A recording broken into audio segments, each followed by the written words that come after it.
Bonjour mes chers élèves, j'espère que vous allez bien. Aujourd'hui, on va présenter une leçon de grammaire destinée aux élèves de 5e année. La leçon est intitulée « La phrase interrogative ». Observons ces exemples. Vous êtes allé en Italie? Êtes-vous allé en Italie? Est-ce que vous êtes allé en Italie? Bien, alors, pourquoi pose-t-on ces questions? Bien, alors on pose ces questions pour avoir des informations ou bien pour obtenir des informations. Très bien. Alors, par quoi commence chaque phrase? Regardez bien, la première phrase commence par la lettre V, la deuxième la lettre E et la troisième la lettre E. Ils s'écrivent en majuscule. Très bien. Alors, ces phrases commencent par une majuscule. Par quoi se termine chaque phrase? Bien, alors chaque phrase se termine par un point d'interrogation. Elle se termine par un point d'interrogation. Alors, quel est le type de ces phrases? Bien, le type de ces phrases, ce sont des phrases interrogatives. Alors, la phrase interrogative commence par une majuscule et se termine par un point d'interrogation. Très bien. Alors, observez bien ces exemples. Vous êtes allé en Italie. Êtes-vous allé en Italie? Est-ce que vous êtes allé en Italie? Alors, sur quoi s'interroge-t-on dans ces phrases? Bien, alors on s'interroge sur la même chose. On veut savoir si on allait, en Italie. Si vous êtes allé en Italie. Est-ce que vous êtes allé en Italie? Êtes-vous allé en Italie? Vous êtes allé en Italie? Alors, ces trois phrases ont le même sens. Il veut s'interroger sur la même chose. Ils ont le même sens. Alors, que sera la réponse sur ces questions? Vous êtes allé en Italie? Alors, la réponse sera oui ou bien non. Très bien. Dans la deuxième phrase aussi, la réponse sera oui ou non. Et dans la dernière phrase aussi, la réponse sera oui ou non. Alors, qu'est-ce qui marque l'interrogation dans la première phrase? Bien, alors ce qui marque l'interrogation dans la première phrase, c'est le point d'interrogation et aussi l'intonation. L'intonation de cette phrase. On lit cette phrase par une façon que c'est une question. Vous êtes allé en Italie? Alors, c'est l'intonation d'une question. Alors, regardez bien la deuxième phrase. Êtes-vous allé en Italie? Alors, où se trouve le sujet dans cette phrase? Bien, le sujet c'est vous. Alors, il se trouve après le verbe. Le sujet est placé après le verbe. Le verbe est être. C'est le verbe être. Alors, être est le verbe. Vous est le sujet. Il est placé après le verbe. Alors, on peut poser cette question avec l'inversion de sujet. On met le sujet avant ou bien après le verbe. Dans la troisième phrase, on pose la question à l'aide de est-ce que. Alors, on ajoute est-ce que. Très bien. Alors, pour poser une question qui accepte la réponse oui ou non, on peut la poser de trois façons différentes. Alors, on peut ajouter un point d'interrogation et on lit la phrase avec l'intonation du question, ou bien avec l'inversion du sujet, ça veut dire on met le sujet après le verbe, ou bien à l'aide de est-ce que.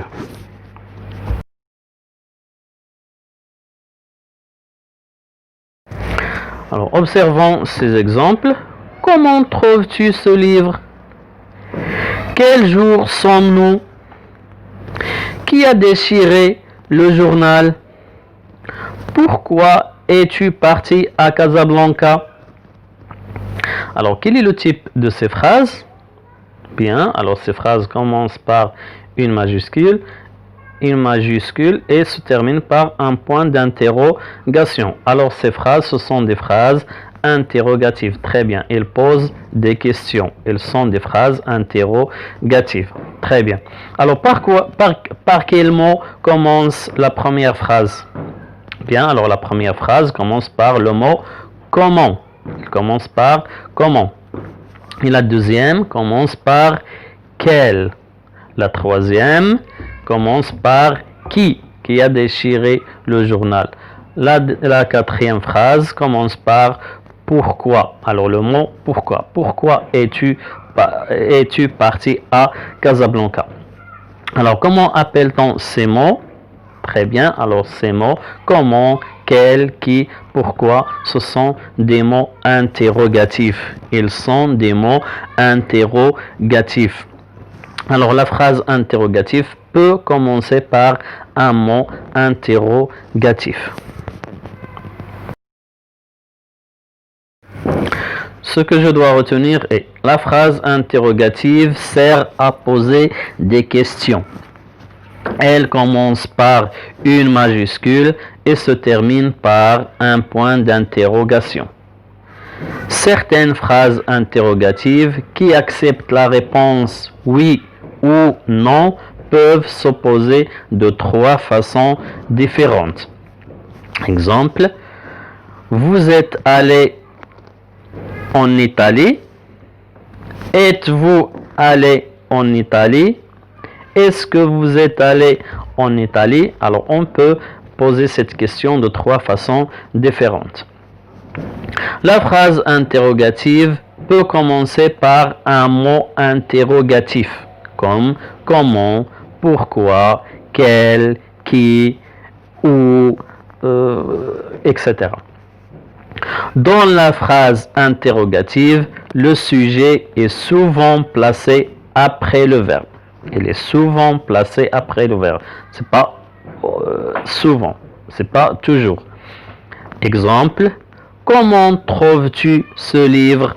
Alors le sujet est tu, le verbe est trouve. Alors tu est placé avant le verbe. Comment trouves-tu ce livre? Je m'entraîne. Placez le point d'interrogation ou le point au bon endroit dans ces phrases. Êtes-vous prêt? À quelle heure allons-nous arriver? Je suis très fatigué. Alors la première phrase, êtes-vous prêt? Très bien, on va placer un point d'interrogation parce que c'est une phrase interrogative. À quelle heure allons-nous arriver? Aussi, c'est une phrase interrogative. Alors, on doit placer le point d'interrogation. Je suis très fatigué. Cette phrase est une phrase affirmative. Alors, on doit mettre déclarative. C'est une phrase déclarative. Alors, on doit placer un point. Le deuxième exercice. Posez la question de deux façons différentes. Alors, on a cette question. Il fait beau. Il fait beau. Il fait beau. Alors, on doit la poser de deux façons différentes. Alors, bien, la première façon. Fait-il beau? Très bien. On doit placer le sujet après le verbe. Fait-il beau? La deuxième façon. Est-ce qu'il fait beau? Très bien. À l'aide de est-ce que. Est-ce qu'il fait beau? Bien. Merci pour votre attention et à bientôt.